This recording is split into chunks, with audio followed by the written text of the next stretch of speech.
Okay, we're online. Okay. Welcome back. I hope you had a nice lunch.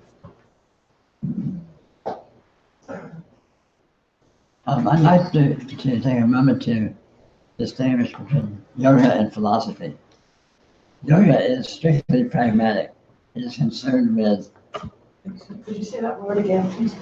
I'd like to distinguish between yoga and philosophy.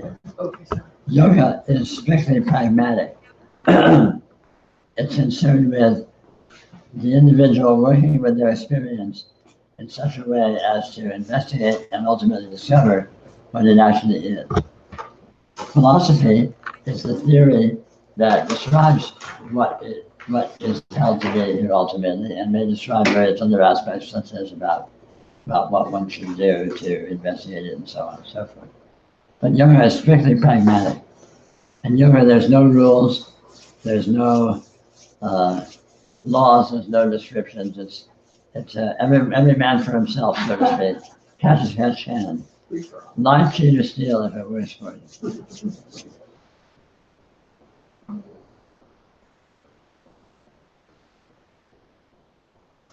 There's several kinds of yoga, which I've never understood. Well, Or, yoga originally is, yoga means union. Yoga is the quest for the individual finding union with the divine, union with the absolute. And the various branches of yoga came about historically as people worked with different aspects of possible ways of engaging with this in accordance with different temperaments of people, as well as auxiliaries of each other. So hatha yoga, for example, may keep the body healthy and limber, which enables long life and non-distraction by disease, which may enable the engagement with Raja yoga, more efficiently. So if you don't have to worry about fighting sickness all the time, and you have more attention to devote to your, your concentration or what have you. But ultimately, yoga is the quest for actuality, the quest for reality, the quest for the absolute.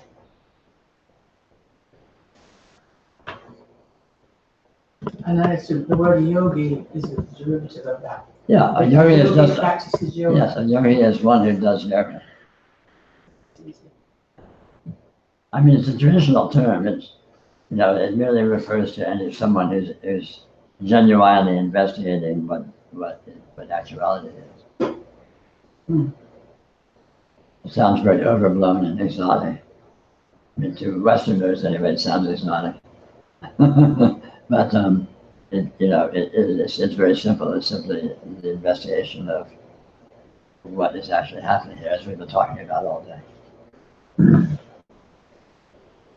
Philosophy is generally accepted as a system of thought in the way that you just said. It's been also pointed out that philosophers love of the truth. That could also be the yogi's stance, where he is in love with the truth, and that's what drives him to do all of this. Certainly. But philosophers frequently spend their time talking. Yoga is not necessarily so. Right. Anyhow, it's not particularly important. It just occurred to me that. So a lot of what I speak about and a lot of what we deal with here has to do with practical matters regarding how you are able to be with your experience and various ways in which that may seem to be either challenging or useful to you in terms of your investigation.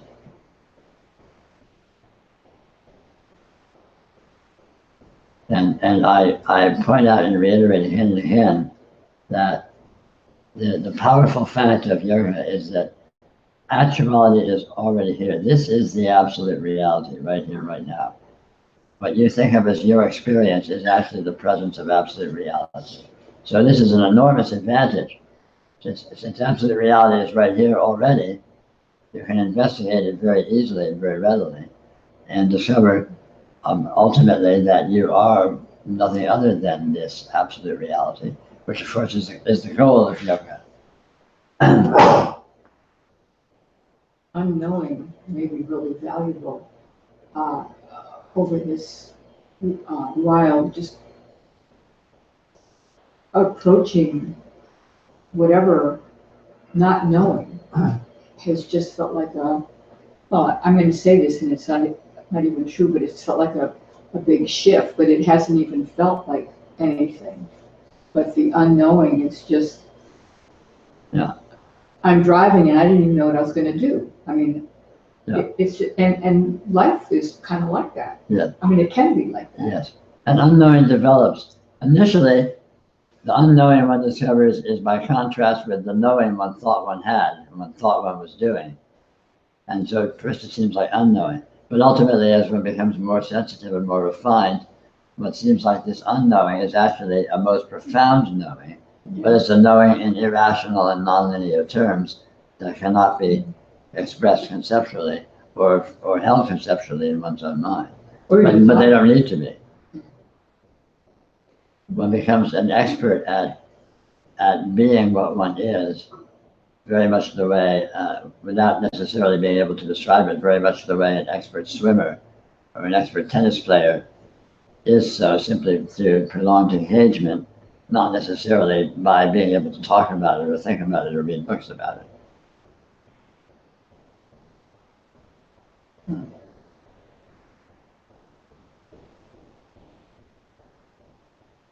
So you talked about you can investigate the reality. Yes. What will the investigation look like? It looks like feeling the presence of your experience intelligently and sensitively and noticing the way it is what it is. Okay, that's noticing. Yes. But investigation is going the other way, right? No? Well, it's a turn of phrase. Okay. It's an investigation in the sense of it's a prolonged engagement which is aimed at discovery and facilitates discovery. Investigation implies to me that I'm asking some questions.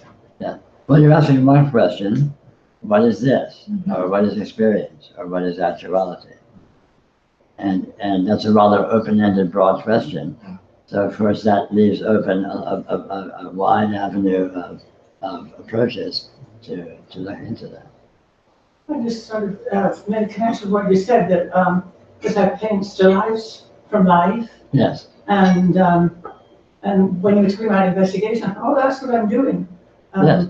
And that's how I teach my students, that I'm looking and I'm investigating. I mean, like yesterday, it took 3 hours to paint a little glass ball that big. Yes. Because I was, and you can call it investigating, I was looking at it. Yes. How dark is this? How light is that Yes. related to that? What color is this? What shape is that?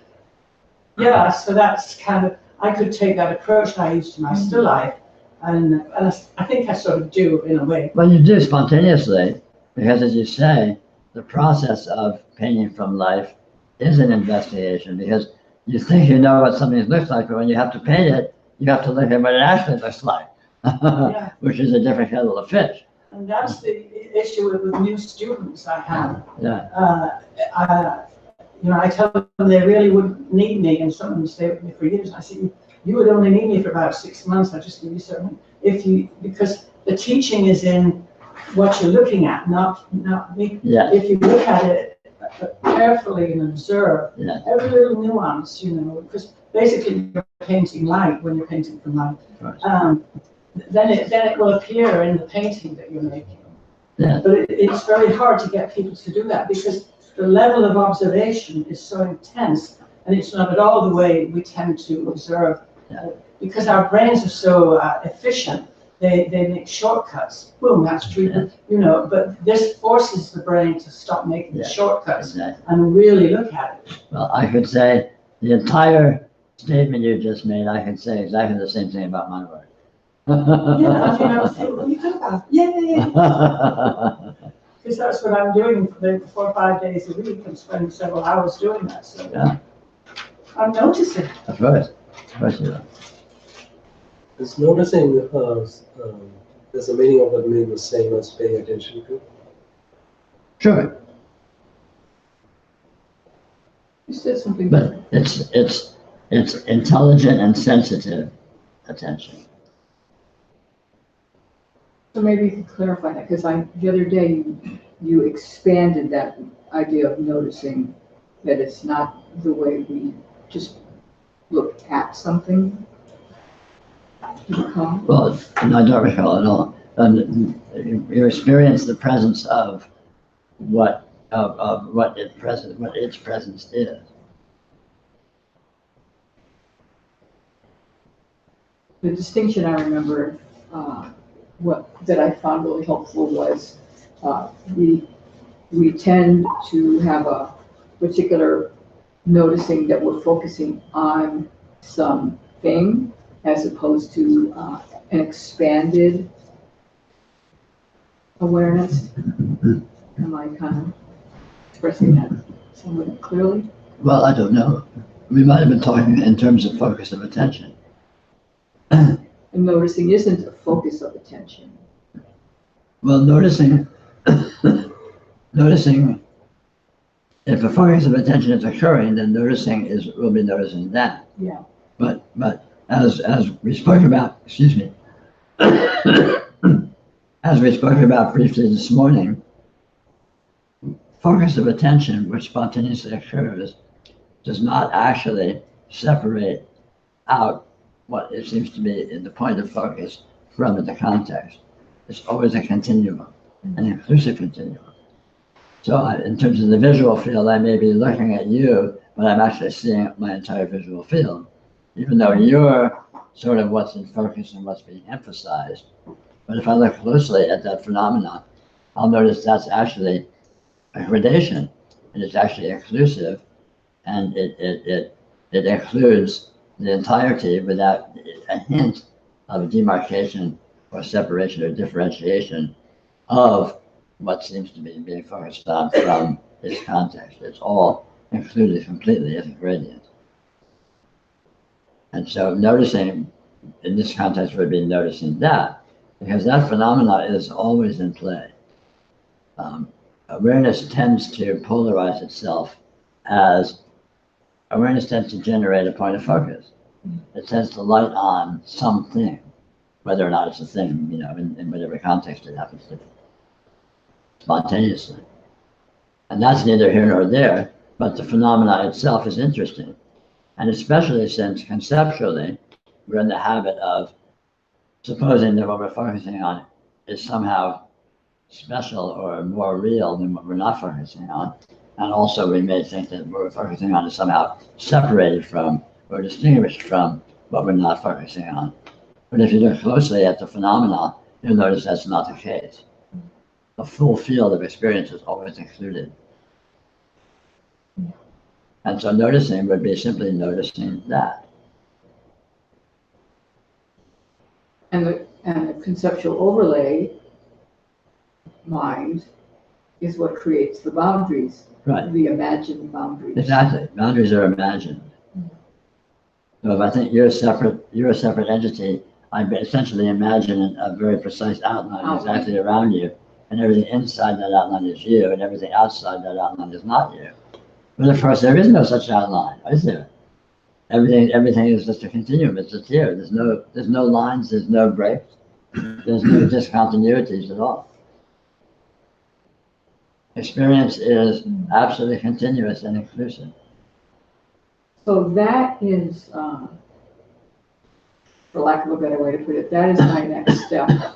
And I know you've spoken about this before, and I know there have been moments where I've understood it. But the belief in the outline, I don't know if you can say more on that. I can go back to my other notes. Well, you don't need to talk about it. We just did. I mean, just notice the phenomenon. Notice that it's imaginary. An outline exists only in your imagination. Okay. Okay, so. Like in art, someone wants to draw something, if they're a newbie, they may start with an outline and then fill it in. But of course, if you look at the visual field, it's not structured that way. Okay, In so most cases, there's no outline. So art was a good example. So I've drawn a building and I shaded it a certain way so it looked like it had depth, but it really, there was no depth because it's just a flat piece of paper. Sure. So I can grasp that.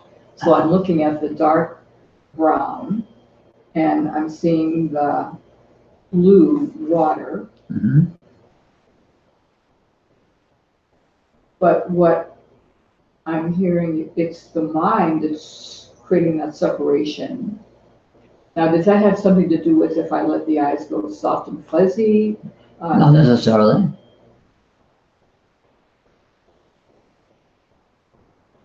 So it's, That's, so I'm rather than speaking of an elaborate example, let's speak about a very simple example and we can look at it more clearly. you make it up. No, you do, please. You're talking about a pool and a building and a this and a that. Let's just take one element. For one, You want to talk about the pool? Pick Well, something to talk about. what's really clear is the seaming end of the brown line and then, Yes. If you look very closely at that brown line, you'll notice it's fuzzy. You don't need to soften your eyes. It is fuzzy. fair enough. In nature, in the real world, there are no sharp lines. They don't exist. You may have to look closely to notice that, but in fact, it's true. You can look at the edge of a razor blade. If you look closely enough, you'll notice it's fuzzy. So it's the mind doing that. Of course. And then over and over and over, it's just, Because when you think about it, when we're born, we see upside down, right? So the brain's sort of making things a lot easier for us. Or harder. or harder. Makes it harder for me. But well, I mean, maybe it'd be hard to sort of catch a bus, go to work, do things if we actually saw that, I mean, so the brain sort of organized it. It's sort of like, yeah, too efficient in many ways, I think. It does impede certain, so you have to sort of, yeah.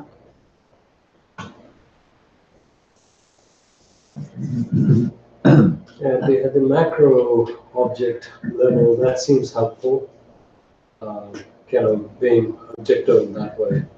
But in my own field as well, like software, where we kind of have this thing called object-oriented programming. What happens typically is we look at something like an object, and then it starts blurring out. I mean, like we try to assign it some single responsibilities, and then we start like, hey, is this supposed to do this or this? And then the same thing when you said patterns this morning. We have design patterns that are supposed to help us along. But then, the closer you look at a design pattern, then you think like, okay, is this supposed to take on this aspect or not? And then it becomes so fuzzy, and that often causes a lot of conflicts within developers. I can imagine.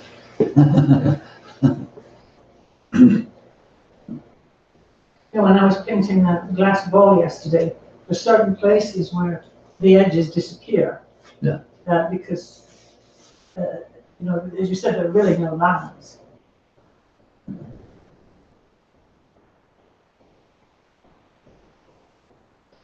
I think sometimes, in many ways too, having names for everything. Sometimes I'm out walking and I'll see I know a lot of names of all these plants and shrubs because I'm the grounds chair. And in some ways it kind of annoys me because if I see something really beautiful or it's attracting me, I'm noticing, the minute you name it, oh, that's Lonicera. Boom, you've taken yourself away from the experience. But it's really hard to drop the names, or just immediately you see something, boom, you've got, and then the name comes in, right?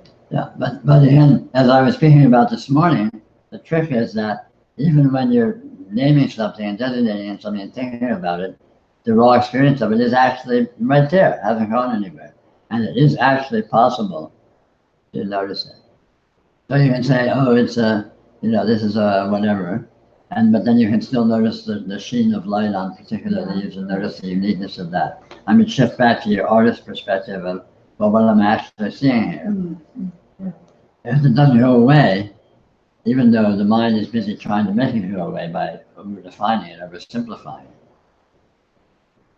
There could be even a training for that. I used to talk about, oh, look at that beautiful sunset, and then I would interrupt right mid-sentence and just, I don't know, lose interest in naming things or talking about things. I mean, it's all part of the training Sure, that we yeah, can do. exactly. As you become more and more aware of the presence of direct experience, and especially the wonderful qualities, some of the wonderful qualities of direct experience, its incredible richness and vitality and beauty, that becomes seductive, and it becomes more and more attractive to spend more of your attention there rather than letting your mind go into conceptual thought. And I probably just approached this whole thing from the therapist's point of view because I was just seeing the overlays and I was kind of approaching it that way, just kind of interrupting the thought. And then that just kind of started to fall away. And that was my deal.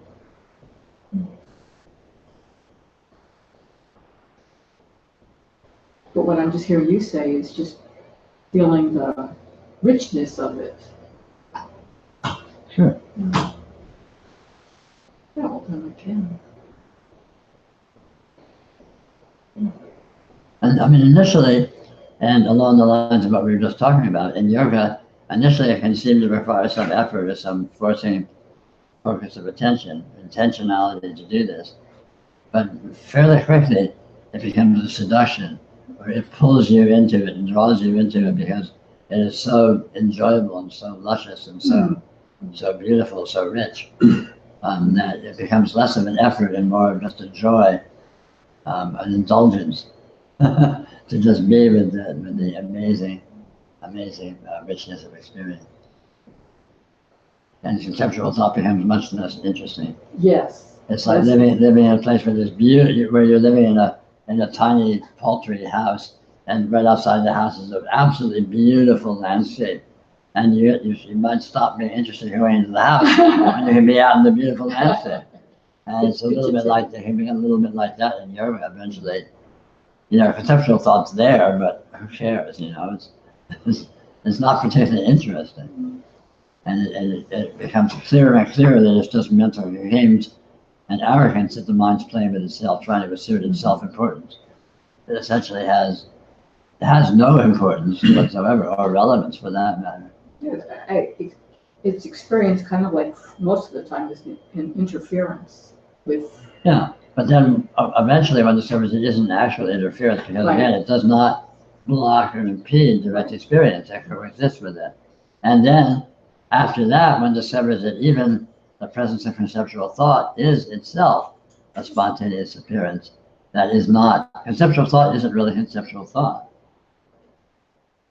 Conceptual thought is itself raw experience, of course. It's a spontaneously appearing, unfathomable actuality. And it's not what it pretends to be. It's not what it seems to be. What about ugly experiences, or frightening, or painful, or gross, or whatever experiences? Well, there's a couple of factors there. The main one is what's defined, and on the secondary aspect is preferences, which are two different things.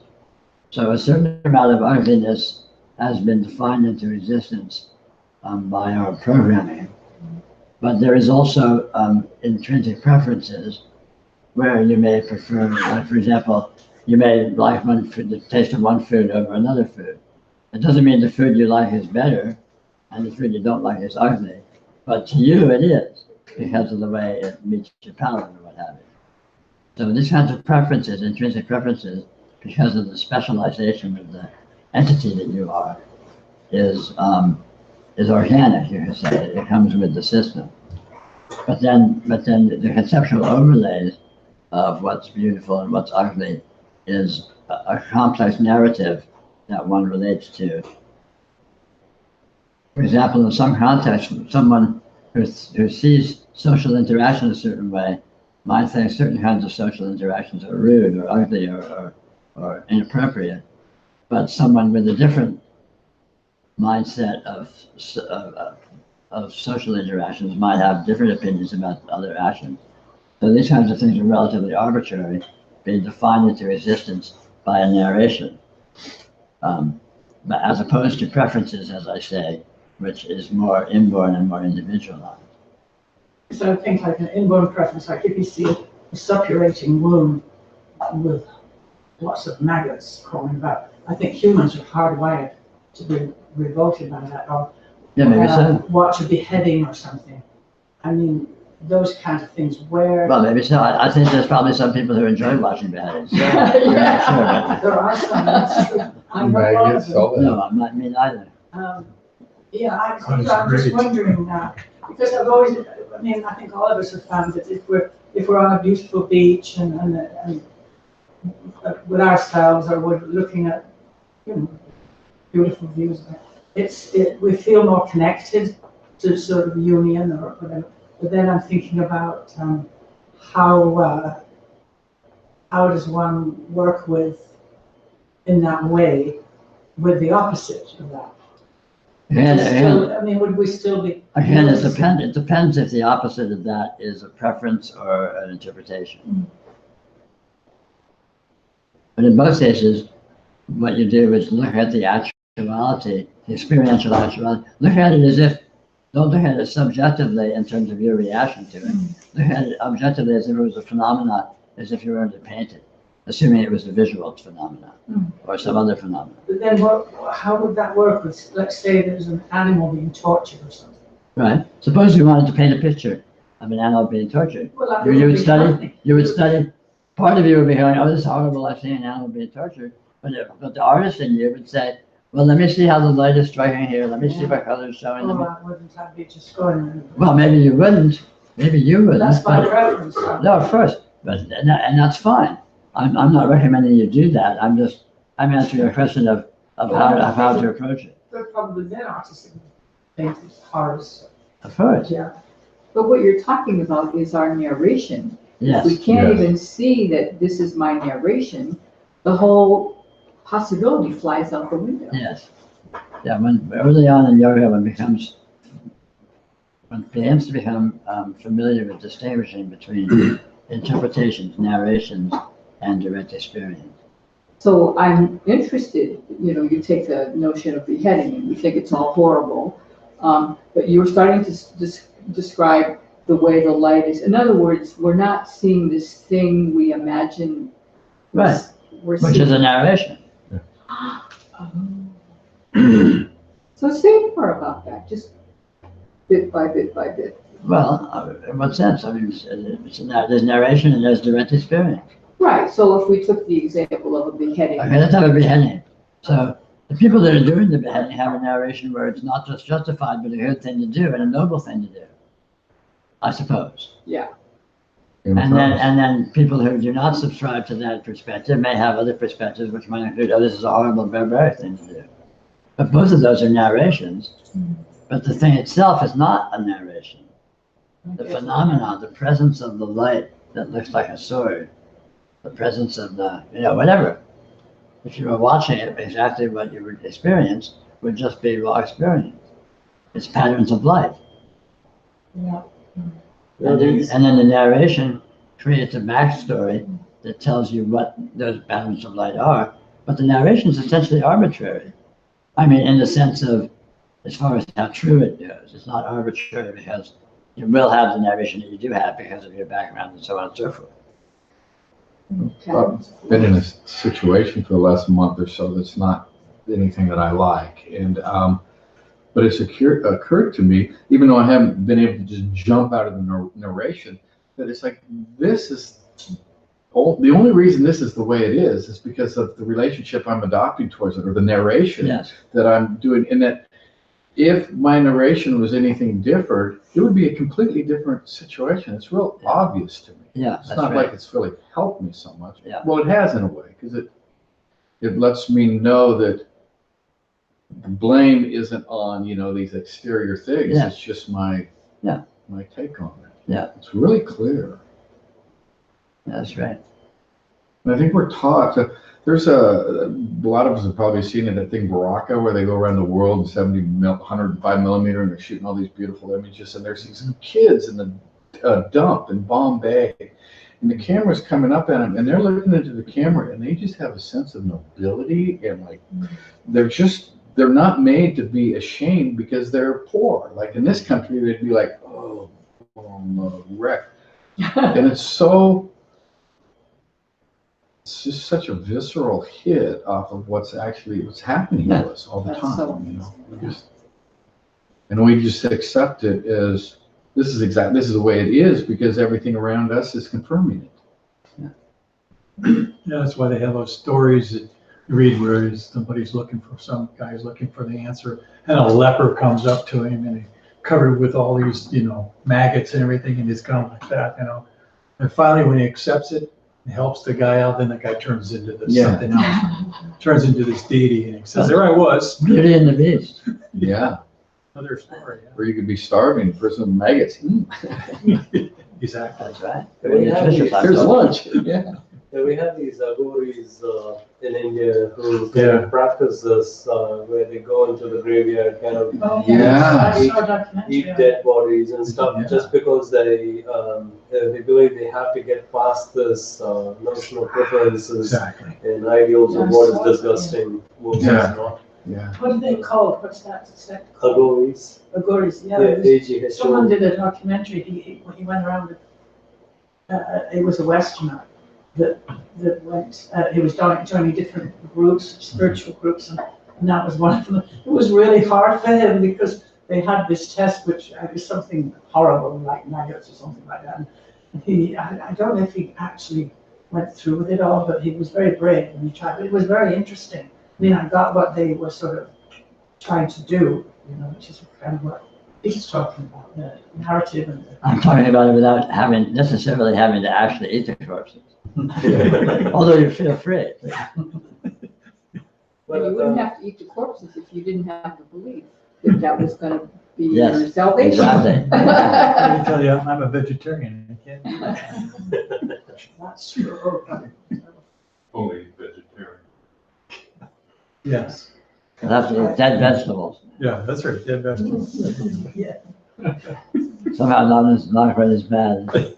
Well, one time, somebody showed me an actual YouTube of a beheading, and I remember the experience. It hit me. In fact, I told you about it, Peter. It hit me right in the solar plexus. As that guy's chopping the thing and saying, "God is great, God is great," and I watched my mind doing it, sort of trying to reveal what was really going on. And some more insight started coming because I opened up to it. First of all, the guy was dead after the second hit, so he didn't feel anything. And then it took off into another dimension. It was like, this isn't a human. This is just some kind of a living being that's just melted its death. And it's just like cutting a cow's head off at that point. It changed. It was just no longer a human. The human part went out. The whole scenario went away, and I watched all that going on. And at the same time, I'm still feeling that gut feeling because I'm one of those, right? Which is the narrative. Yeah, What the is- whole what narrative is was the there, gut? but I was also seeing the other parts. Yeah, of course, it was this. Yeah, What is the gut feeling? Is that created it by was the like a narrative? fear. It was like the That's from the fear. narrative. Yeah, So in other words, what I would have thought would have been, I don't know what word to call it, this visceral, immediate, but if I didn't know anything about, I wouldn't have had that gut feeling. Of course not. That is amazing. That is amazing. yeah. That is amazing. So things that happen in the body that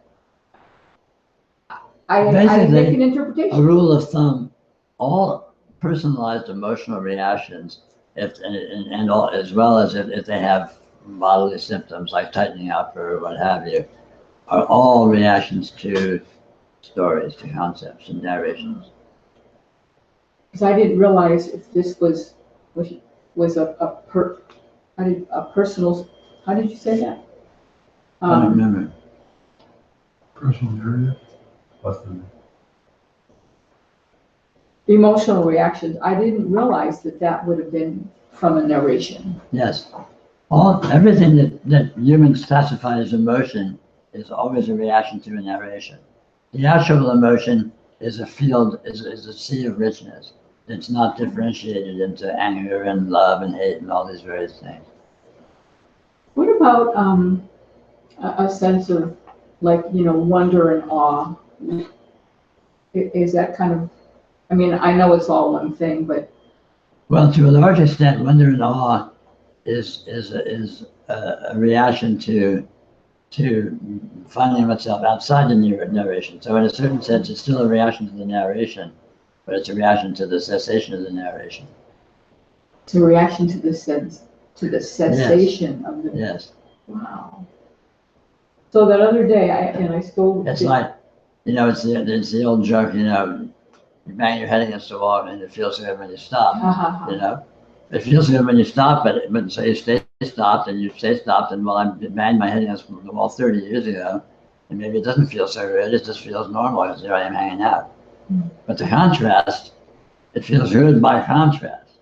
Yeah. So in yoga, one finds this too, as one has these revelations that they seem to be wonderful and uplifting and exquisite and joyous and buoyant and delightful and but then that essentially, assuming you have had a successful take on it, let's say, that becomes your new reality. And after a while, after a period of time, that's just your new normalcy. Here you are, home, here's me, normal, hanging out, which is exactly the same condition that you were reacting to so jubilantly previously, because you were still seeing it in like the contrast of the transition. Yeah. So this takes me to the. This is one of the reasons why it's so difficult to self-assess one's spiritual progress, because whatever quality of experience you're experiencing, let's say your norm, whatever, such as it is for a while, feels like normalcy, feels normal. But one person's norm is not the same as another person's norm. And your norm, after a certain period, after an extended unfoldment, will be very different than your norm before it. But you might not recognize that because it still feels like just like normalcy. It's like, well, there's me here hanging out here. I recognize because I see. I remember what has succeeded. But again, that's by contrast. Oh, okay. So I mentioned the other day, and I can't find what it was, but I was either writing or typing something that I had gotten from your video, and it was just great. Everything was lovely, and then I burst into tears. How would I understand that? Very much along the lines of what we're talking about. Something in that experience released you in some way, and the tears were a reaction to the release, but the release is a release from the prior condition. So the poignancy it seems to have is in the release, so it's still relating to the prior condition. It doesn't mean that now that you see that you need to cry for the rest of your life.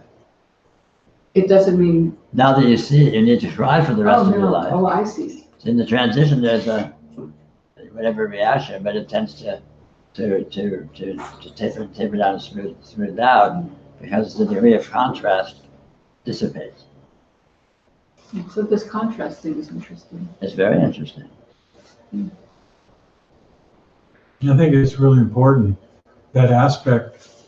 The other day I was asking about this, and it was like it was a little shift for me because I know that this is the truth, but it wasn't brought out so often. Is that noticing tends to look like it's something that you have to do. Yeah. But when you talk about it as a revelation, it's something that comes to you. Yeah. It just comes on its own. Yeah. You're somehow tuning yourself to it.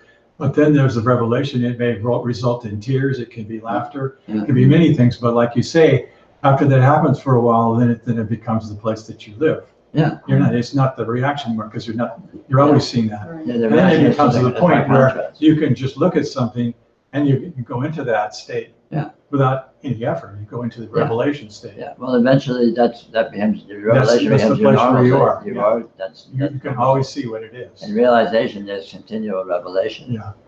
And which is actually, of course, always the case. Yeah. Always, but realization is just a question of recognizing that that's the case. Are our narratives almost always wrong?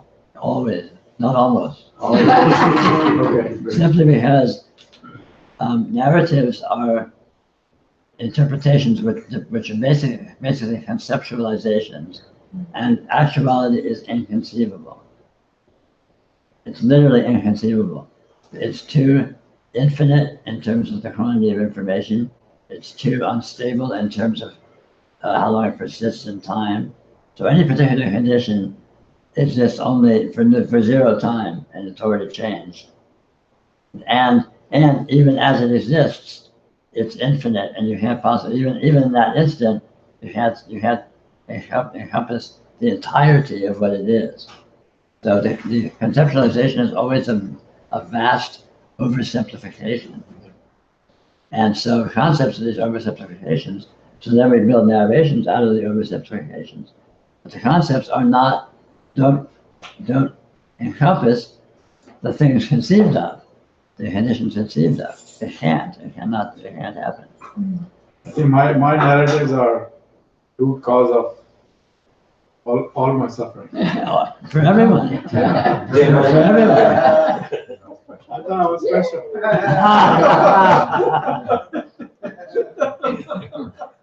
Well, your narratives are special. You're the only one with your narrative. You're very special.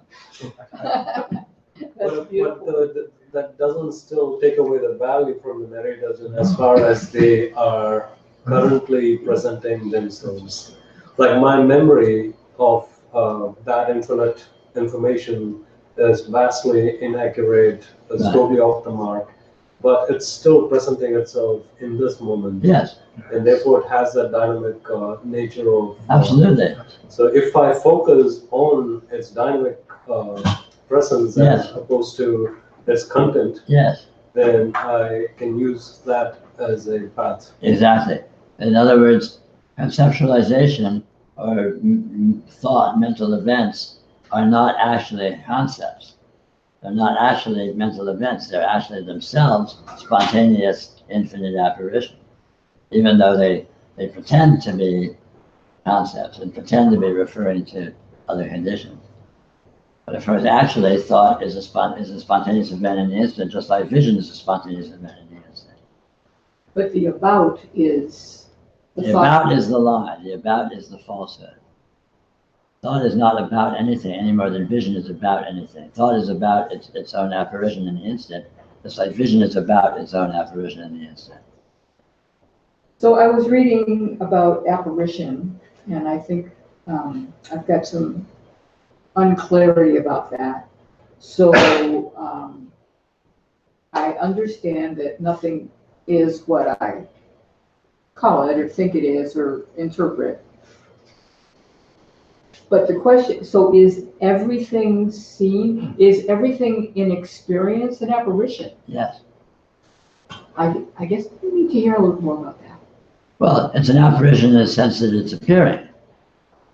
To be experienced is to be appearing in experience. The patterns of light that are appearing in your visual field right now are appearing in your visual field. So they're apparitions because they're appearing. I misunderstood the word. So appearance and apparition are Same word. same. Okay, I'm thinking ghost. Apparition is a noun form of appearance, which is also a noun for the. That clears up a lot because I was thinking it was like a ghost-like or. Well, in a certain sense, you could say it is. Yeah. But the point is to look and see it in the way in which that's done. But the appearance is nothing like what I think it is, and I don't know what it really is. And so in that way, I Well, guess. you can know what it really is, in the sense that what it really is just the appearance that is appearing, and you know all of it. the fullness of what's appearing in your field of vision right now, you know completely. Nothing is hidden. There's no parts that are there, but but Right. you're not seeing them. The only thing that exists is what you see. It's like in a dream. You know, if you're in a room talking to somebody, you don't need to worry about what's going on in the next room. There is no next room. There is no one else.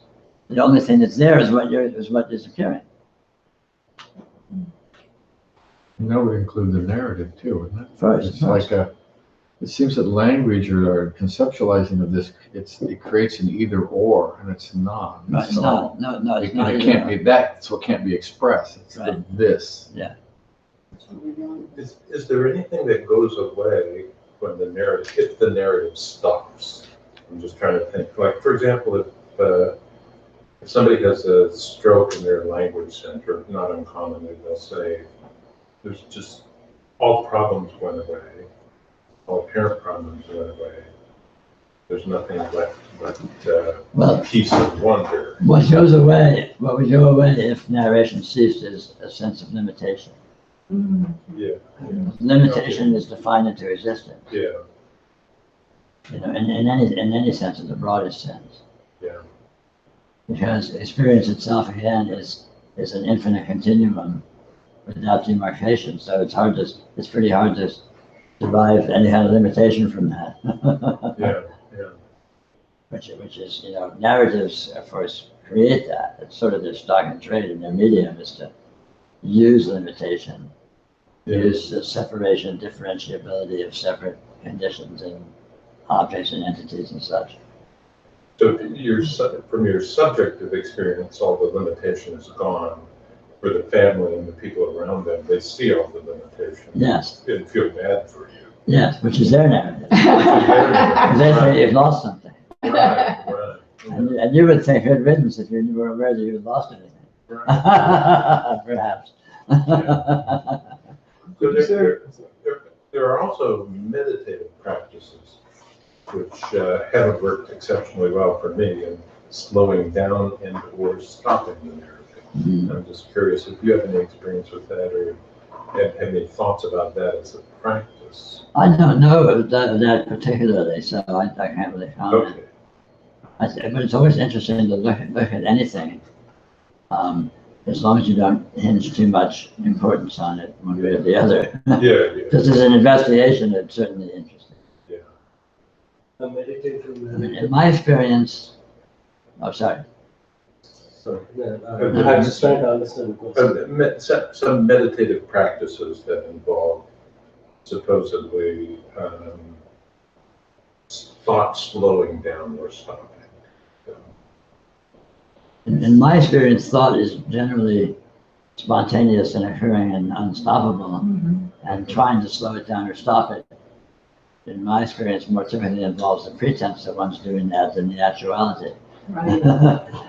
Thought is so subtle, one can have thoughts about thought and thinking that one's slowing it down. I think a lot of meditation practices are like that, especially meditation practices that involve one-pointedness or concentration and all that. Right. One can believe one is concentrating one-pointedly, but that is actually a fabricated fantasy, whereas in actual fact, the experience always is unstable. It's always has a dynamism to it. It's intrinsic. Right. That's been my experience, but I keep hoping. You're an optimist. Yeah. But I mean, on the occasion it does happen that, like, for instance, I was reading this book, The Dancing Woolly Masters. It's about quantum mechanics and stuff. And I remember kind of getting the sense of my concepts overturned, and in that sense, the thought kind of slowed down. Like, hey, whatever I knew was incorrect, and so the light, thought slowed down, and physiological perception of things in the room, all that started intensifying to the point where the light was brighter and stuff.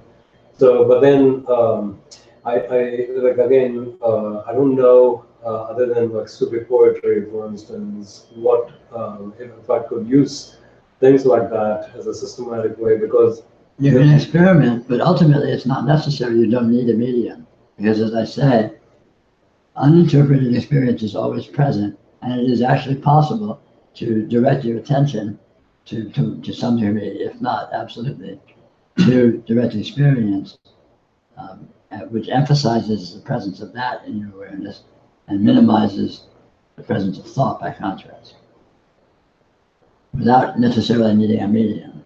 So for a while now, it's like when thought appears,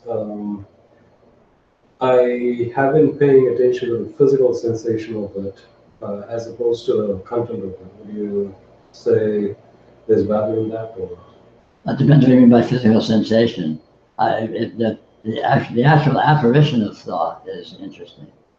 And if there's physical sensation, pay attention to the apparition of the physical sensation. But I would be wary of assuming that the thought is causing the physical sensation or related to it, other than the fact that they coexist synchronistically.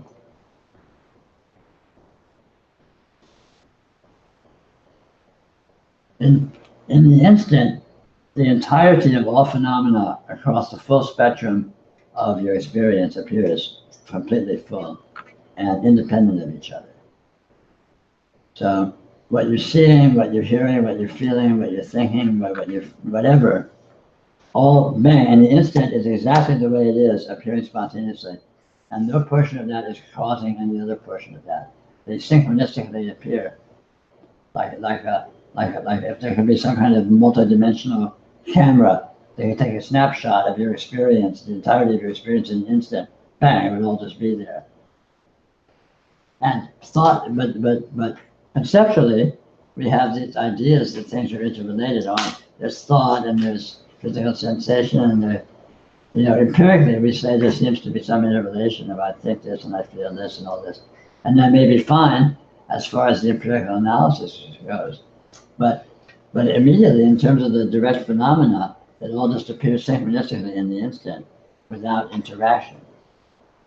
So, for instance, the meaning I'm attributing to sensation is, okay, think if there is a narration with a critical thought, then there seems to be a small headache. And then a pleasurable thought kind of probably along this side, something of love kind of out here, so to speak. So things that are evocative. So paying attention to the things that arise in response to that. So would that be? I don't recommend paying attention to it in response to that. Just pay attention to the presence of the phenomena itself. So if there's a sensation, let's say you're calling it of love, forget the love part, just there's a sensation appearing. Right. Just that in itself. And then if there's thought, there's thought.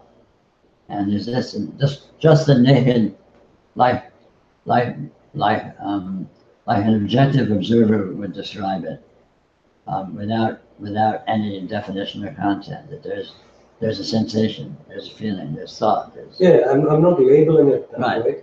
But I mean, even drawing associations, even if it seems to be an association, the idea of association is just an idea, and so you're still entangled in seeing it a certain way, rather than seeing the naked phenomena just in its apparition. So if I were to look at what you posted this morning, which is sadism, like all of the neuroses, as well as love and all of that. It's basically the question is, how do I work with my, say for instance, if I'm a sadist, right? There is still there's something in me that loves to do it. Right. Is that what I connect with? Say for instance, No. In terms of yoga, no. In terms of yoga, you just see the presence of the phenomenon. It has nothing to do with you or not you. It has nothing to do with motivation or non-motivation. Or judgment. It's just present.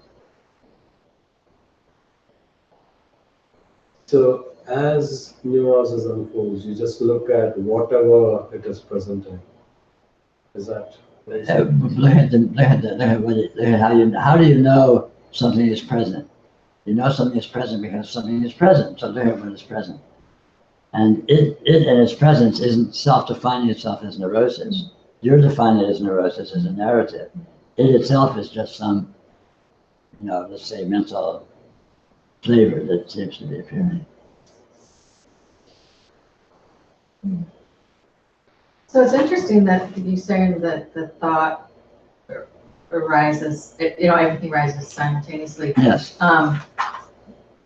Because it feels sometimes like, there's a sensation in the body, for example. And then it seems like thought will label it as Right. being something. And Right. then that starts the whole narrative. Right. Sure. But it's not that way. It's all there's not just sort of a preconceptual sensation that it doesn't have a label. It's not that it's not that way, because since what this actually is uninterpretable, you can't verify that it's not that way, because you can't verify what way it is. Yeah, and you can't label it because that's just a label. The point I'm trying to emphasize is you have to approach it outside the context of any interpretation whatsoever. Just be with the presence of the immediate phenomenon, rather than holding it in some kind of a interrelationship, because the interrelationship is a conceptual interpretation, is an overlay over the raw phenomena. Whether or not the raw phenomena would turn out to actually be one way or another is beside the point. You're not concerned with that. You're concerned with recognizing outside the context of interpretation.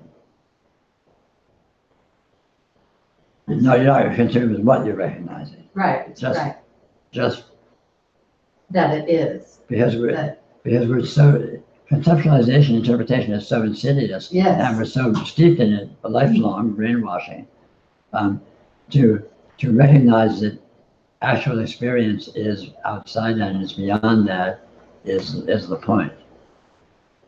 And not thinking of it, And that's then- where I was thinking of it as before, Yeah. That may or may not be, but that's a separate inquiry. I see. That's like studying, physiology, or studying the phenomena of various processes, which is all fine, but that's not yoga. Right. So yoga is very specialized. Yoga is concerned with what is this, and seeing that, and seeing what this is in its absolute sense. And then all the hypotheses about how things work and all that is fine, but that's a separate pursuit. Is it sort of like being an outside observer to the phenomenon that's occurring when you? Essentially, yes. Or let's say having an absolutely objective point of view of the absolutely subjective. So like you're distraught, you're in tears, you're having a hopeless fit or whatever.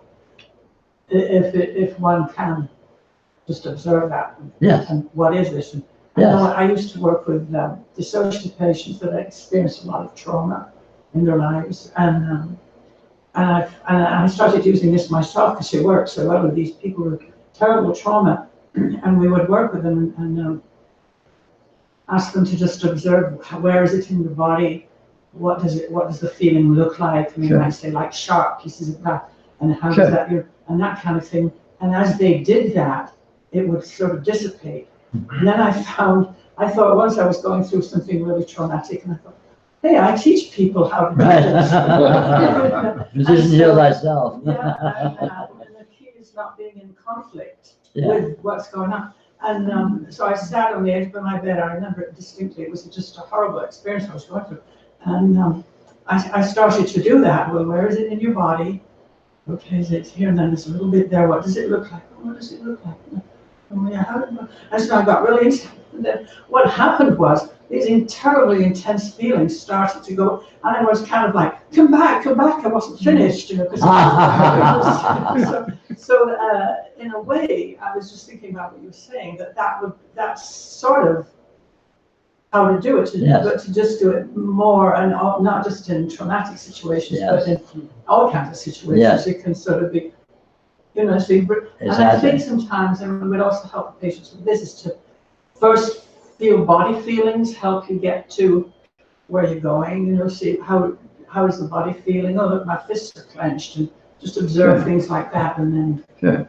yeah. Yeah, I'm talking about that across the board, across all the sensoria, and even an extrasensoria as well. Yeah. So instantaneously.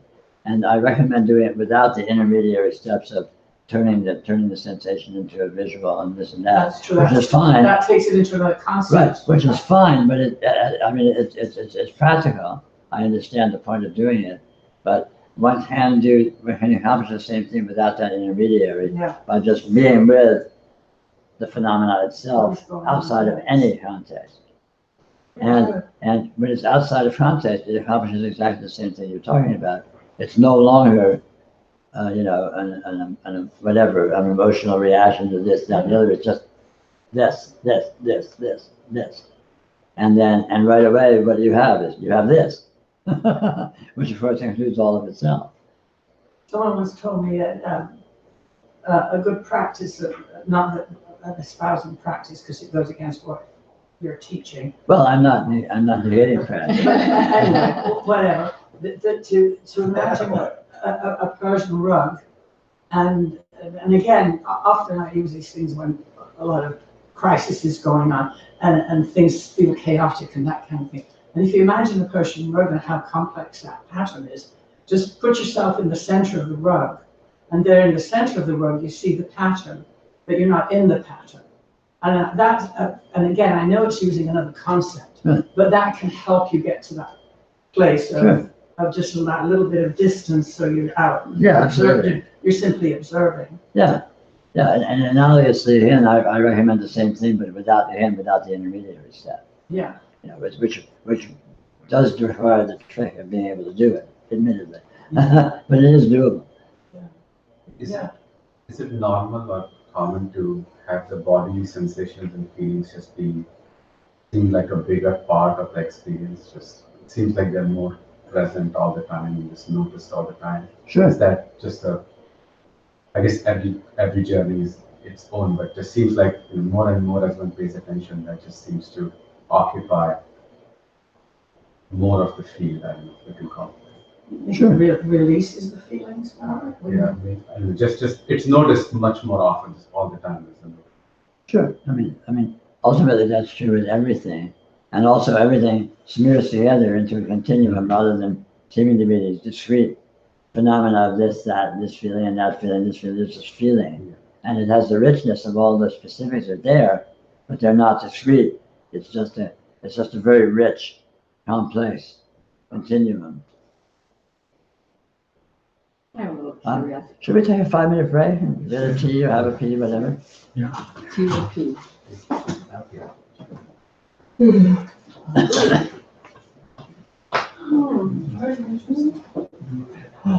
So you kept us awake these days. Oh, how wonderful. Yeah. I'll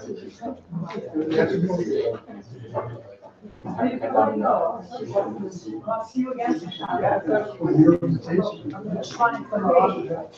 Oh, yeah. Peter, thank you so much. Yeah,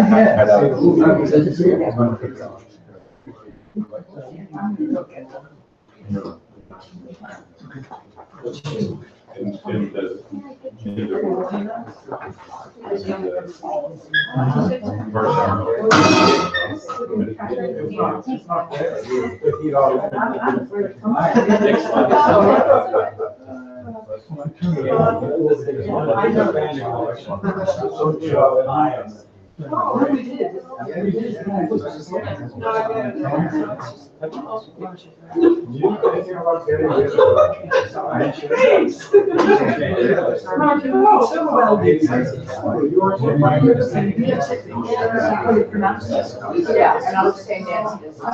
Yeah, just.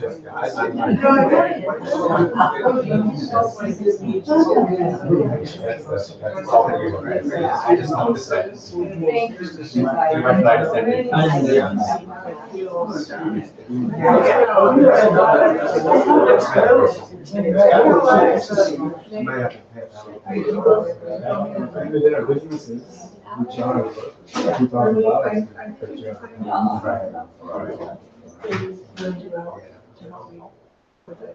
And, so that it just seems like a lot of intellectual bullshit. You know, and trying to distance yourself from things that are unpleasant. When the fact is, and to me, that's like there's this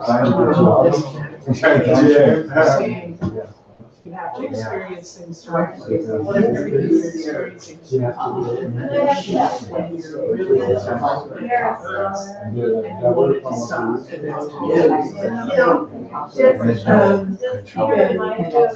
anything that you do to try to intervene or is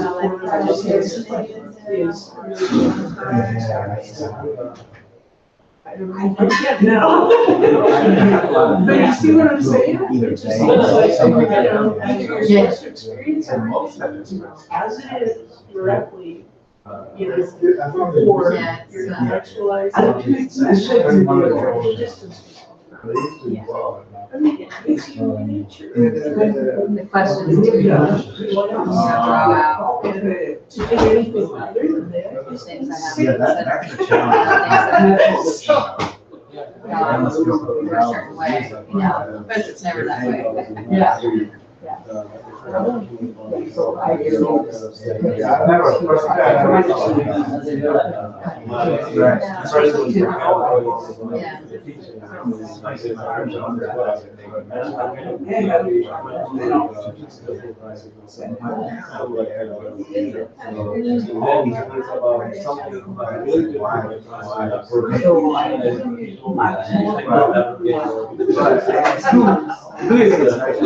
Yeah, you didn't So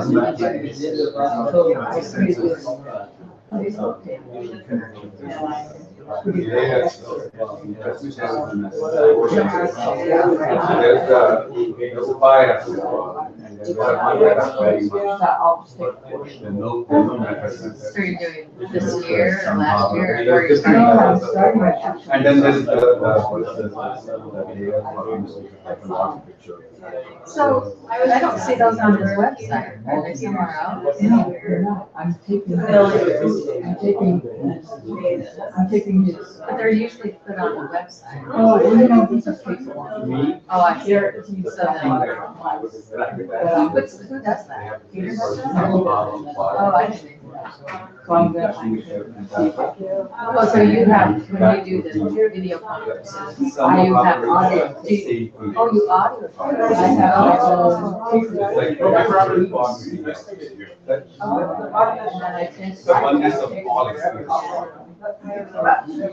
You transcribe the whole hour and a half. What I discovered is, the things that I'm interested in, that other people are saying, I put it on pause. Yeah. Yes. The one text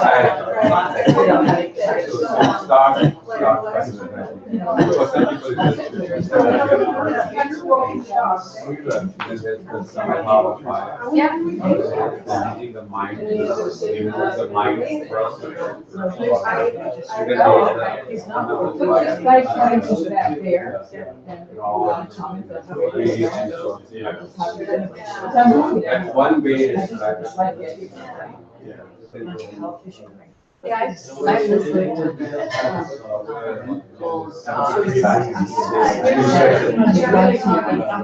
from the website. And I find that, I mean, I know how to listen to the course of 5 years, But I've noticed since, and it's always a different, So it's always completely different because I'm not the same. I mean, you know, and so it's like, wow, I never heard They were agreeing that but I heard much more than there were lower levels of. yeah, and so that's actually. That you were just specifically, so you were given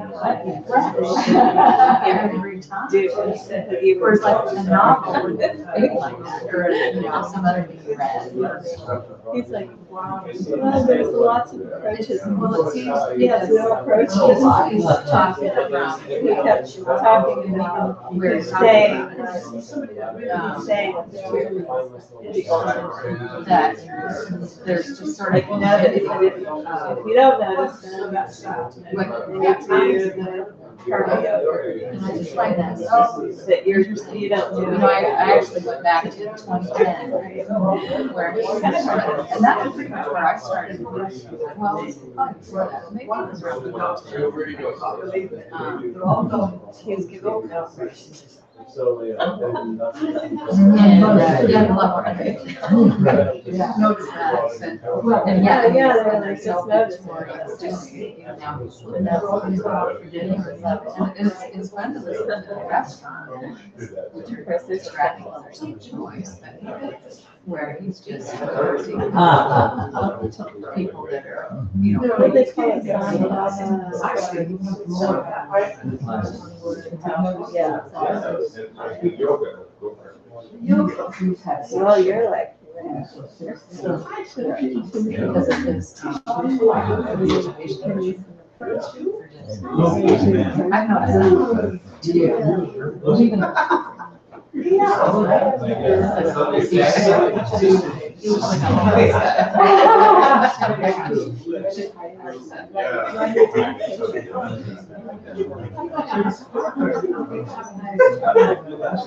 that.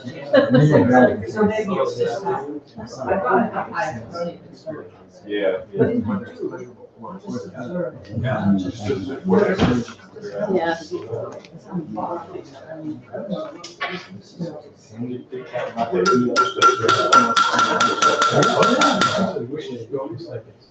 We should get you a little mallet. Where's Peter Storm? Oh, there's Melody.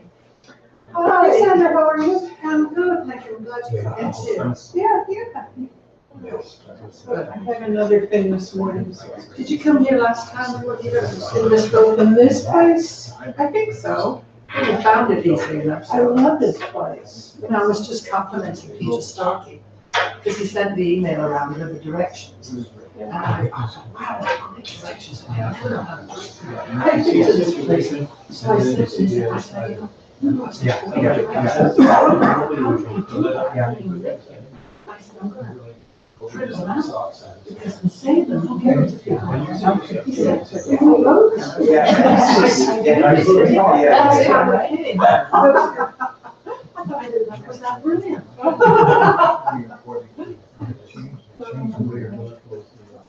Can't you stop it? Yeah.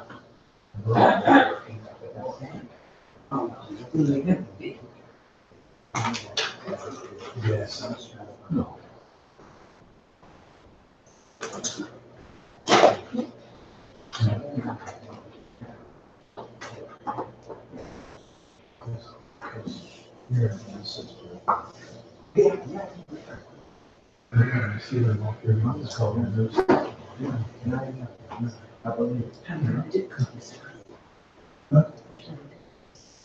She's here.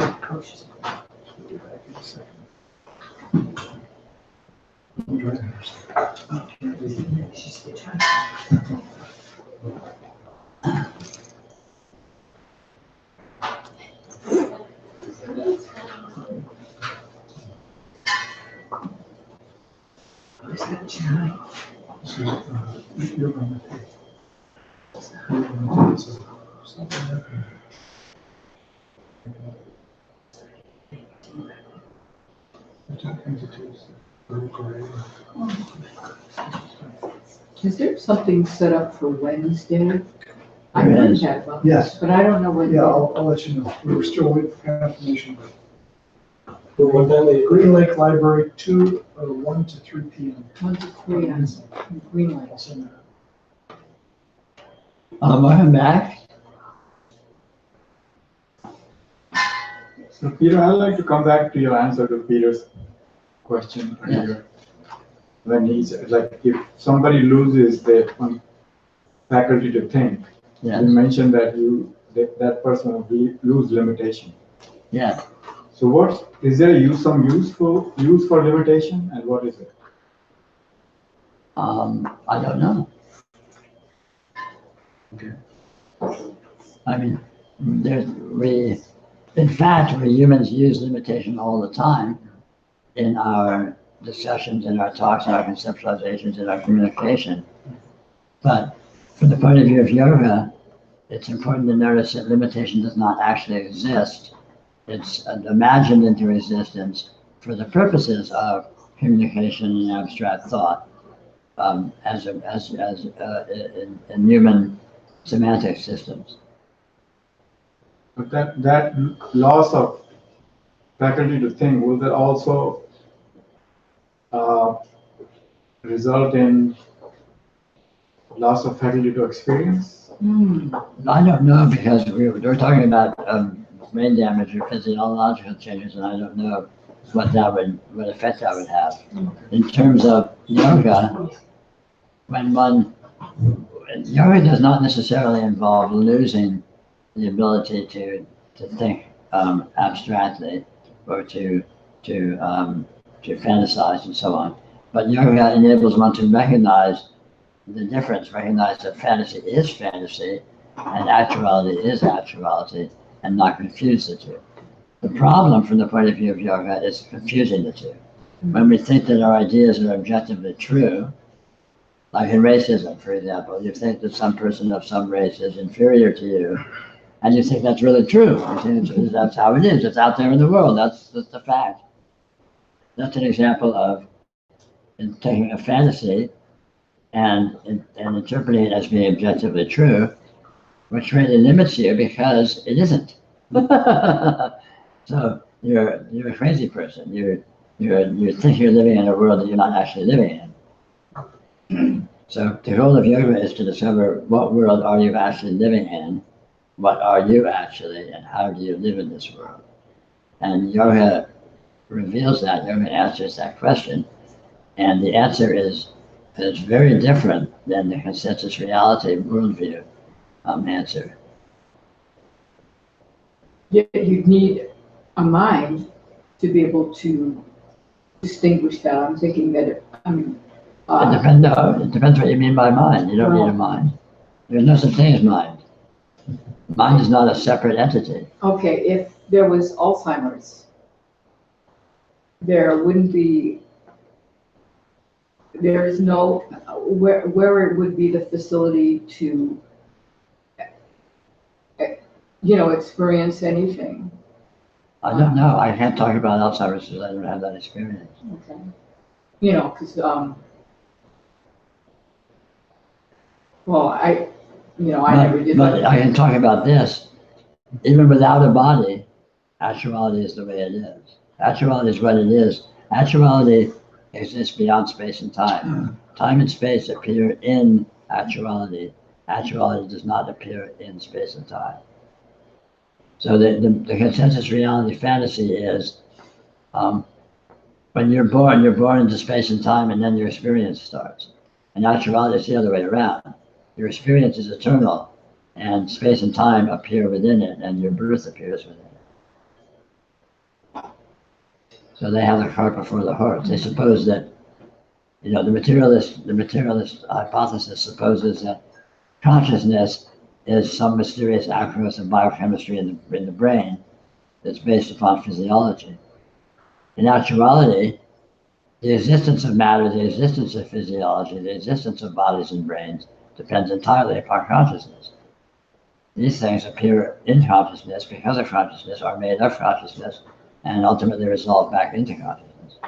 And that consciousness is not a thing. It's not. It's the only thing, but it's not a thing in the sense that in the simplistic materialistic sense. Would it be accurate to say that our birth is literally the birthday of the world? Yes. In a sense? The birthday of the world that you think exists when you're born. Yeah. Say that again, I didn't hear. Your birth is the birthday of the world. The world appears when you are born. I think what you just said, Peter, that we're in actuality, right? Yes. I mean, that's the whole thing. I mean, we're done now. Yeah. Don't you think? I Yes, mean, absolutely. Hold on to five. Another time. Hold on to five. Hold on to five. No, but it is, I mean, it's what I was saying to somebody earlier, it's just so simple yet so difficult. Yes, But it just sort of simple and just in what you just said, that's it's very it's simple. all you need to know. Absolutely. It's all this is very, very simple. The complexity is in our denying that it is that way and trying to claim, but it's about this, that, it's actually like this, that, and the other, which it isn't. Actuality is supremely simple. It's single. It is one condition that exists in one way. It is exactly what it is, and it exists in exactly the way that it does. Absolutely simple, single, unchanging. Here's my curiosity question. I've been noticing this over here, and I see this image, and it seems to have depth, but the mind will say that it doesn't. This seems to have depth, but if there's really no space, what's really going on? Space appears as an aspect of experience, if it does. When you dream, you might be dreaming you're standing on the edge of the Grand Canyon. You see this vast canyon spread out before you for miles. You wake up and you know there is no space there. My eyes were closed. So how did that space appear? And then you might ask, how does this space appear? When you were asleep and your eyes were closed, this space wasn't here. And all of a sudden this space is here. That is still the mystery I have. Well, it's just an aspect of the way that the seeming patternings of experience can appear and seem to justify hypotheses of things like space and time and so on and so forth. Is this what in the Kantian way, he kind of called it a priori mode of reasoning, where the way we look at things, or table, and then we kind of any which angle we look at it, our mode of perception is shaping it out in that geometric way. Sure, of course. The table exists as your perception of it, as far as you know. Right, but if that mode of reasoning or perception is kind of wired into our brain. Well, it may or may not be, but the brain exists as a perception too. The perception comes first, the brain comes second. To turn it around and suppose the perception comes from the brain is another hypothesis. Don't believe everything you think. The whole dream analogy, I find myself coming to this thing of like we could be in these like tubes, like in the Matrix or something like that, dreaming all this. And so it hits me, where are we in all of this? What is our relationship to all of this? I mean, am I in a tube dreaming this, or? You are this itself. And what's that? You are this itself. If you woke up all of a sudden and you were in a tube, you would still be this itself, seeing yourself as being in a tube. Just like now you're this itself, seeing yourself sitting in a chair in a car.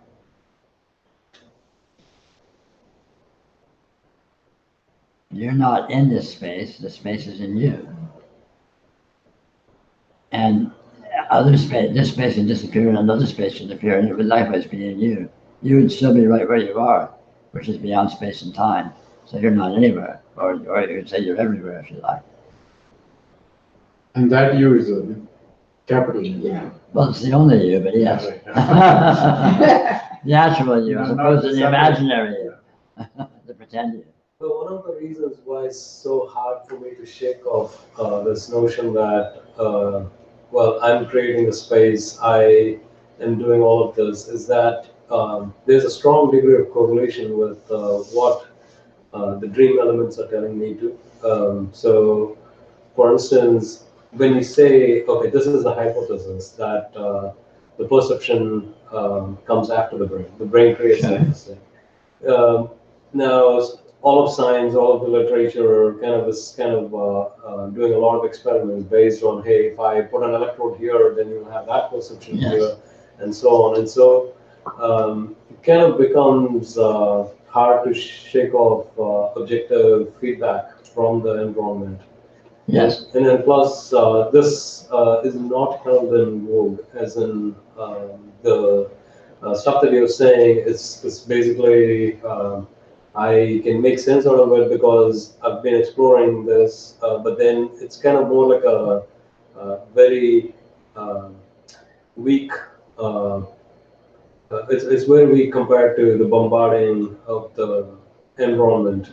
I think it's the opposite. I think it's very strong, because if you look at what it is, so okay, you open the brain, you put electrodes on it, and that causes certain experiences, is the hypothesis. So that entire phenomena is, you can't know what's happening.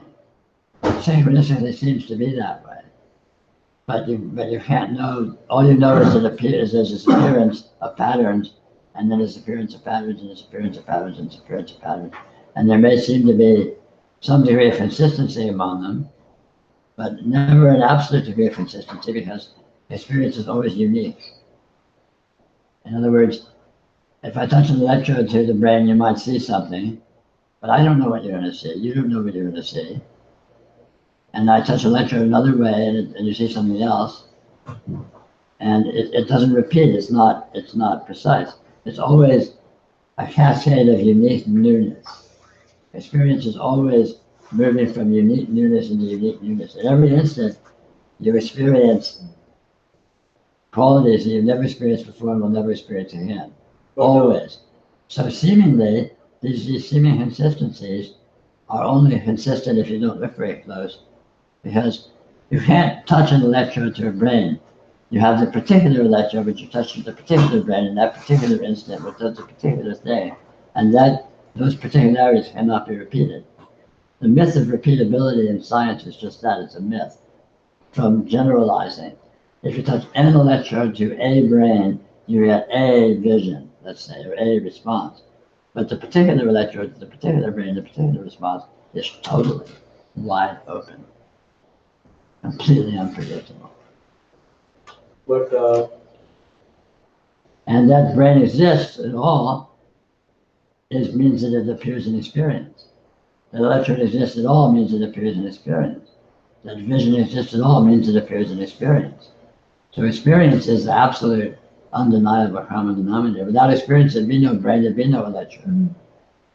But there are studies where they say, I think it was Penfold who said, who kind of found that putting it in a particular place, right, it evokes the patient would say like, okay, now my mother's playing on the piano and I'm feeling sad.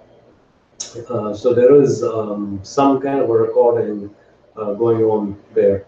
I mean, of course, I'm kind of thinking that if you take it to another level, you will find the story disintegrating that this is evoking a particular response. Well, even if it was, let's suppose that everything is, cause and effect is absolutely consistent and definable, and yeah, if we do this electrode, we get this response. If we flip this coin, we get this response. Suppose that's all predictable. Why is that? How is that? What's that? Where's that come from? What's doing that? What's making that? What's that made of? And when you start asking questions like that, rather than analyzing particularities of chains of events, how are the chains of events appearing? What are they made of? Why are there chains of events? Why is there anything? You're looking at a more fundamental level. You're looking at the root aspect of the situation, which always gets down to the presence of experience. So experience looks the way it does, okay, which can involve all sorts of double-blind tests and scientific studies, and if you do this, every single time it's going to be that, okay, fine. But given that, why is that that way? It's unanswerable. What is that made of? How is that appearing? What is existence at all? That is just on a whole nother order of investigation than investigation of how the different patterns seem to interrelate with each other over time and so on, cause and effect. So yoga is concerned with this primary level, the existential level of being, rather than an analytical level of the way in which things correlate with other things.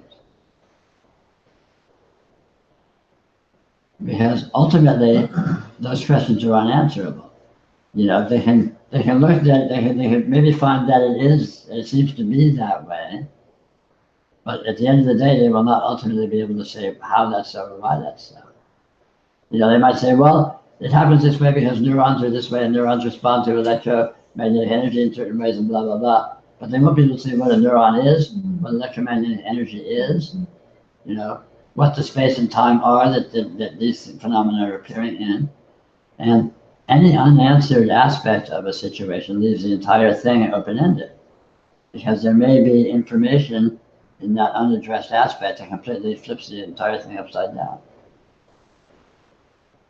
So anyway, yoga is considered at the root level, the radical level, the essential level of actuality, which fortunately is also the superficial level, because experience is the absolute radical basis, but it's also the superficials. Experience is the full spectrum. So you're looking at, you know, looking at scientific results is like looking at a program on TV. Yoga is looking at the TV. Without the TV, there would be no scientific results. There'd be no nothing. So, to use one of your former examples, I mean, I heard it on one of the audio. So we have these Lorentz attractors, so to speak, and then these happen in the context of like all these sensitive chaotic systems. Right.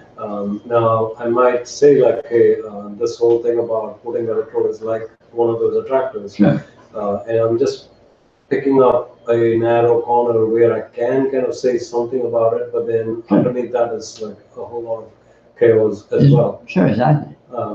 But then almost all of reality is somehow aligned to these attractors instead of getting at, or rather, I don't mean reality as in like larger life, but human beings. And they kind of have accepted, oh, these attractors are our new gods, we will live by them, and so on. And so at that level, it's like each person picks one and says like, and then I'll pay you, my paymasters. I'll pay you if you kind of accept this is your new god. So it's interesting for me to notice this at the workplace that hey, there are a lot of chaotic things underneath, but then I'm compelled to pay attention to the same hypnotic attractors they kind of do. Sure, and that's playing the human game. But even when you're playing the human game, if you look closely, the game is made of entirely ungraspable, unpredictable actuality. The details rather than narration. The narration is, oh, I'm at work and my boss is going to yell at me to do this, that, and the other. The details is exactly, you see exactly what you see when you see it. Your boss walks towards your workstation. You've never seen him walk that way before. You've never seen him exactly that angle. You've never seen him exactly that light. It's a unique new experience. But the narration turns it into a repetition. Every day he walks over to the workstation. Every day he does it. That's the narration. The reality is not repetitive. The reality is unique. So again, even in a work situation, the human game operates on this level of dullness, of a very gross, oversimplified, inaccurate narrative. But the actuality of your experience, moment to moment, consists of specifics, very, very precise specifics, which are always unique and never repeat. So every day, exactly what you do at work You've never done before and you're never going to do again. Exactly what you see. You've never done before, seen before, you're never going to see again. So on and so forth. Even though it's describable in oversimplified terms as being very repetitive and what have you. Finally, I kind of told him once that about a conflict that we had, and I said, okay, at the end of the day, I realized that my narratives are inaccurate, and he was like, see, I told you so.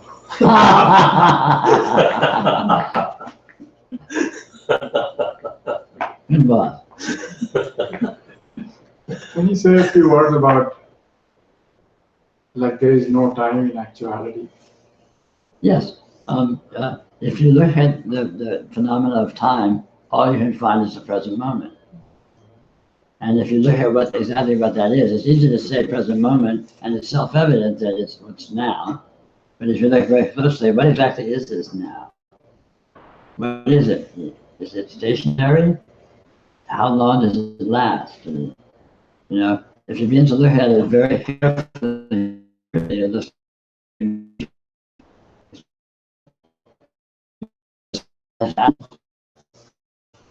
and yet there seems to be change, which is impossible. You know, so if you look at a past, you can't find a past. There's no past. It's just now. You look for a future, you can't find a future. It's just now. There can seem to be memories of a past, which actually are now, and these memories are not actually of the past. They're fantasies which claim to approximate past conditions, but always fail to do so with accuracy. And there can be anticipations of the future, which likewise claim to have some accuracy, but always simply fail to do so. So, if you're looking for time other than a simplistic, oh, here's the past and here's the present, here's the future, and they're all laid out, you know, you find the actuality that you find when you look in your experience is slippery and strange and impossible to pin down exactly how it works. Isn't it hard to even find now because that's the point. It's impossible. It's gone. You can't find now, and yet here it is. Yeah. It's a paradox. I mean, time is very, very transcendental, you know, and it's obviously so if you give it some attention. And it is a lot of idea, you know, this is notion, and they're not. I was reading something years fascinating me.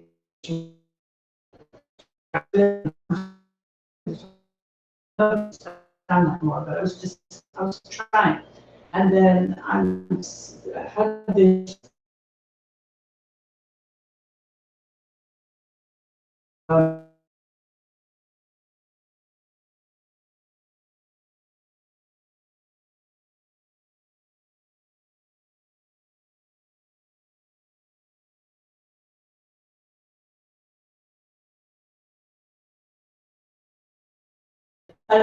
and it wasn't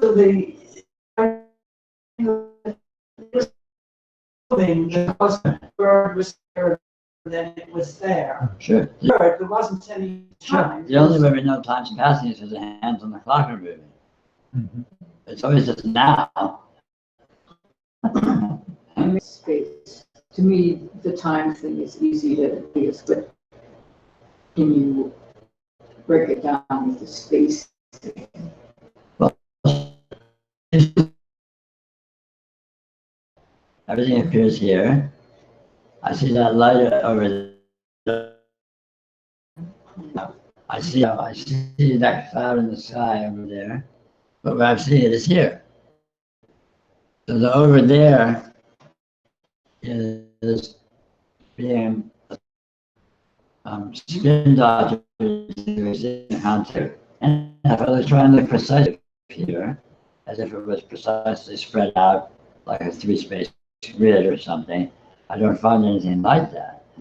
The lens or something which is all warped and slippery and who knows what. So the fact of the matter is. And then I close my eyes and that disappears entirely.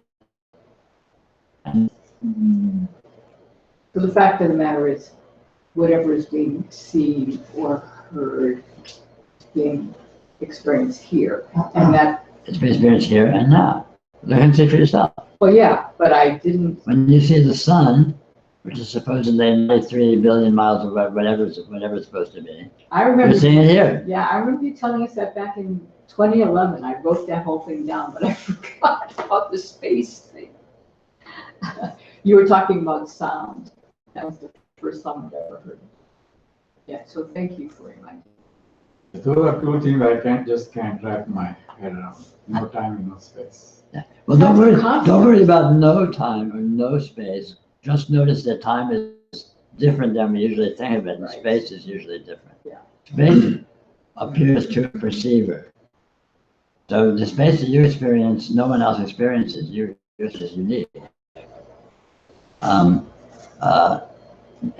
time is always the instant now, and so on and so forth. You have no space and no time. Just notice that they're stranger than you're used to. Then it's some sort of simplistic, objective, mechanistic model of them. Before years, I realized at a conceptual level, these two things are So, I mean, simply what you experience is what people normally feel about intuitively. Time is related. Time is fun, and time flies that way. But then the trending thing is just about relative frames, right? So you had a frame in a buzz, I mean, quick life, time moving quickly, and then here it's like time disrupt. So it is something like that where frames of reference moving with relative speeds. So that changes the notion of time for them. So here in here is a physical context, and here is a cycle, and that's what comes out of myself. But yeah, this for the practice of it, the here and now, that's I mean, Peter's telling that, and that's very effective. Yeah, because otherwise it's just a concept, right? Yes. Yeah. Yeah, And we don't even experience the physical thing, so commonly that it's almost useless. I mean, it's just Yes. something. yeah. If you're interested in digging into this from a physicist's point of view, there's a Dr. Julian Barber who has a couple of things on it, and one of them is called Killing Time. And he shows how time doesn't exist from a physics point of view. It's quite good. If you're interested, I'll send it to you. See, it's a very hard concept to get around. Well, we're not really getting around concepts, but then You can't. because when I look in the mirror now, I see that something's happened in my face that wasn't there some time ago. But there wasn't, I was 20. but then it wasn't there when you were 20. You know, because of a memory that's occurring now, Yeah, Only. that's true. That was a memory of the, and the memory is now. yes. Get it, I got it.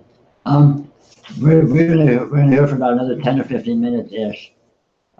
So we're on the home stretch. So anything that we haven't touched on that you feel would be, that's meaningful to you or relevant, let me know. And now would be the time to address that. Speak now or forever hold your peace, sort of thing. So you can see, here's a question that I thought about, something you said. If you're not experiencing full-blown ecstasy, you're not looking closely at it. Am I remembering that correctly? You may be remembering it correctly, but it's toilet licensed. Thank goodness. So we can't expect full-blown ecstasy. You can. Say that. I mean, so, but it really made me. Look at that. What I mean, but a better way to put it would be, if you look closely, you leave the boundaries of definability, and yet you don't leave the presence of qualities. And the presence of qualities outside definability is very, very amazing.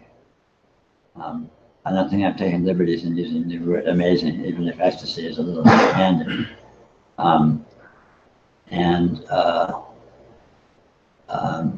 So that might be a little slightly more polite way to put it. You haven't said that way before. What you just said, I can't even, I'll have to listen to the tape. Well, I don't know what I said, so you tell me what I said. I didn't write it down. But it's an it's I think it's whether you call it ecstasy or amazing. I was just related to myself, get into this sort of state of what I might call dullness, and then I realized, well, this is doesn't have to be this way. Right. You know, I'm just maybe, like you say, fuzzing out, and then but I guess maybe looking at the specifics of experiences, maybe that looking closely enough that you're talking about, you're looking closely at exactly what's happening instead of general. Yes. Yes. Yes. The transcendental, the limitless is found in the specifics, which is counterintuitive relative to the kind of a sort of naive spiritual fantasy that somehow if you space out or fuzz out or let go of everything, these are soft days, and all of a sudden everything is, you leave your limitation by sort of dissolving in fuzziness. It turns out you don't need to do that. You leave your limitation by looking at it very, very closely, and then you discover it's not limitation. So it's the opposite of what a naive fantasy might be. Yet it's still unresolvable. I mean, you still don't. It's completely unresolvable. It's inconceivable. You discover, yes, it's inconceivable. You discover unresolvability by looking very precisely at specifics. And when I say looking, it implies a visual field, but of course it applies across the board in any world experience. And the qualities, that reminds me, that's what I was just noticing the other day. There's infinite qualities. Yes. It's unstoppable, Yes. but it never, like you say, it doesn't resolve to anything. I mean, you can't, Yes. because it's always just shifting into another quality that you can't define. Yes. But that's Yeah. all there is. It's just Yes. qualities. Yes, exactly so. No point of reference. No point of reference. Yeah, There's right, no right, reference right. point. Yeah. Or let's say, a more accurate way to say it in terms of experiences, there's arbitrary reference point. The experience tends to come up with reference points very easily, but they're arbitrary. That's how you get your perspective. Yes. It's from the arbitrary reference. Exactly. Yeah. And And that can shift. experience generates arbitrary reference points at the drop of a hat. Yeah. Or even without bothering to drop the hat. Yeah. But they're arbitrary, so they're not objective, they're not fixed, they have no importance other than the fact of their momentary seeming existence.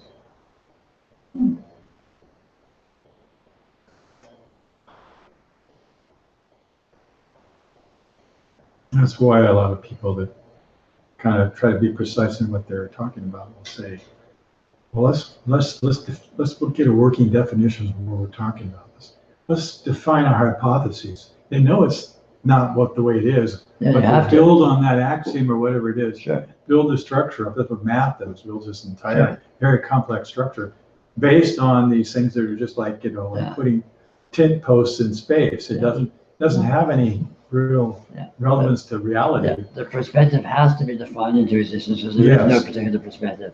So to have one, you have to create it. Yeah, and they don't have a problem with it, but if some of them are advanced, they recognize they're seeing through it, but they get caught up in it, then that's their problem. Yeah. Shingles. And this is not theoretical, this is practical. Your experience right here, right now is like this. It has no inherent perspective. It has no inherent reference point. Any reference points that seem to be present are being put there through imagination and arbitrarily. And in fact, if you look closely at these reference points, they're actually very dynamic and shifting and morphing in and out of each other. There's not a stable reference point at all. Experience is completely unstable. It's always drifting around. The focus of attention is always drifting around. Drifting around within experiential fields, drifting around across experiential fields, drifting around through seeming perspectives of interpretation, and so on, always absolutely dynamic. So I just realized, okay, well, what I don't know what it was, but this notion of qualities and whatever else was just being said that captured my attention. I'm sure I'm seeing it, but there is not a recognition, at least on this level. So I'm seeing here. Which qualities are you not recognizing? I don't know what they are. Qualities, some examples of qualities are color, brightness, frequency, pitch, pain, pleasure. Oh. Any quality you experience is an experiential quality. Experience is made of what we think of as experiential qualities. We can't say what they are. What's color? Okay. It's self-evident. Color is, but what is it? What is Because I heard you color? say something and I'm going, what is that? Experiential qualities is all the range of differences that seems to appear. But so many of them, there aren't any names for. Well, They're- but even the ones there's names for are a lie because there's an infinity of that in that range. Right, but they're still felt. I mean, Of course, everything's felt, it's all real. Yeah. but language can't touch it. Can't touch it. Language can't touch it. You can't touch it. It's like it's fantastic, it's impossible, and it's infinitely practical because it is. Yeah, exactly. Well said. And it seems like that unresolvability is where this, what Mark was talking about, where that bliss lies. Yes. The amazingness is discovered in unresolvability, which is discovered in the precise nature of experience. The practical aspect that he spoke to, would emphasizing that derail, emphasizing that as in a practical context, would that derail this, the investigation? I'm not sure what you mean. So, like Krishnamurti, for instance, he'd kind of, people would say that, hey, I found this helpful to do this, and then he'd say, no, it's not a technique, it's not a how-to. It's a much bigger question than that. But then, if, for instance, I found some aspect of this as like, oh, I could use this in my corporate life or whatever, right? Now, would that takeaway kind of undermine the life? No, not at all. On the contrary, you'll discover that as you gain more experience in the nature of actuality, you'll have much greater functional facility. You'll have much greater inspiration. You'll have much greater ability to think outside the box. You'll have much greater ability to be creative and spontaneous. You'll have much greater ability to manipulate situations. So there's a practical upside to yoga too. I mean, basically, yoga frees you to fully use the intelligence that you are, rather than having it be constrained within the limitations, the self-imposed limitations, well, essentially self-imposed, of your interpretive framework. And I find it is effective at least immediately afterwards, and then I lost my room with that. But typically what happens is after a day of this or an inquiry saying deep, I find that things start arranging themselves. Yes, exactly so. That's what I'm talking about. Good. Magic. Yeah, but the magic act kind of only lasts so long. Well, keep at it.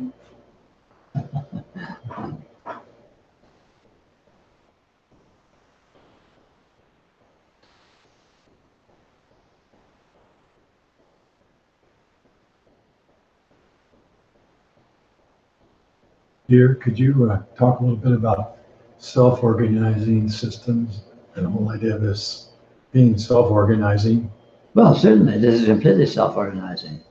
It does itself. It's not being controlled by any outside control system or any outside agency. It blossoms into what it is through its own nature, within the medium of itself and within the space of itself. So it's very much like a dream in that sense. It appears in itself because it is itself and never departs from itself, but the entire thing is an in-house job, so to speak. There's no outside imposition or intervention of control or manipulation or anything. That reminds me of how a lucid dream presents itself. I had one a few years ago, and it was the experience is hard to define, but there was a certain sense that the dream, which was going on like most dreams do, just like kind of like we normally changed. The quality was so amazing when I realized this is a dream. The quality had changed so much, and it was like it's self-contained, and I was that whole thing. And then I began, now let me see what I can do. What can I experience here? It was just this tremendous curiosity to explore that experience. Then I woke up. And what? We're back to dreaming. Still asleep?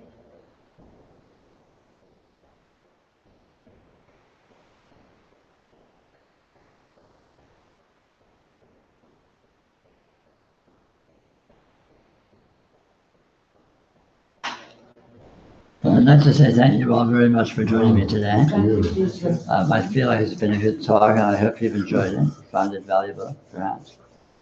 And have a lovely evening. Very spacious.